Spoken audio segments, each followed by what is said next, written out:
Today, starting here and starting now, it's time to commit ourselves to a respectful, responsible dialogue about issues of justice and equality, so we can meet division and confusion with understanding and compassion, and ultimately with truth, however hard that is. It's time to strengthen our collective resolve to combat gun violence, but also time to combat violence involving or directed toward our children, so we can prevent future tragedies. And we must confront the underlying attitudes, the mistaken beliefs, and the unfortunate stereotypes that serve too often as the basis for police action and private judgments.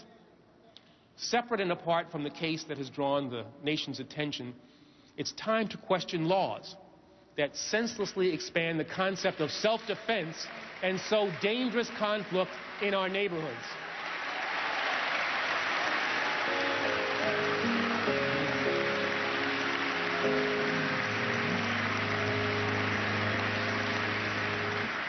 These laws try to fix something that was never broken. There has always been a legal defense for using deadly force if, and the if is important, if no safe retreat is available. But we must examine laws that take this further by eliminating the common sense and age-old requirement that people who feel threatened have a duty to retreat outside their home if they can do so safely. By allowing and perhaps encouraging violent situations to escalate in public, such laws undermine public safety. The list of resulting tragedies is long and unfortunately has victimized too many who are innocent. It is our collective obligation. We must stand our ground to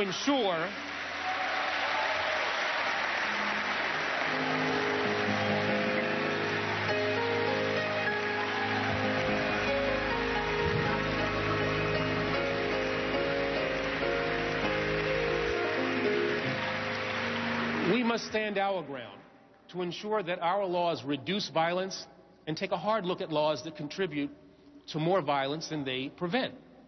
We must also seek a dialogue on attitudes about violence and disparities that are too commonly swept under the rug, by honoring the finest traditions established by generations of NAACP leaders and other nonviolent advocates throughout history, and by paying tribute to the young man who lost his life here last year, and so many others whose futures have been cut short in other incidents of gun violence that pass too often unnoticed in our streets.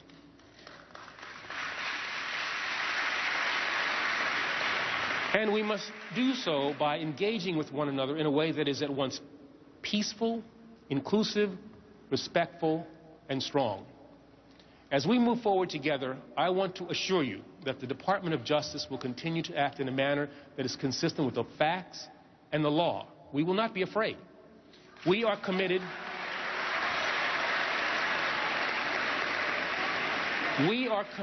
to doing everything possible to ensure that in every case, in every circumstance, and in every community, justice must be done.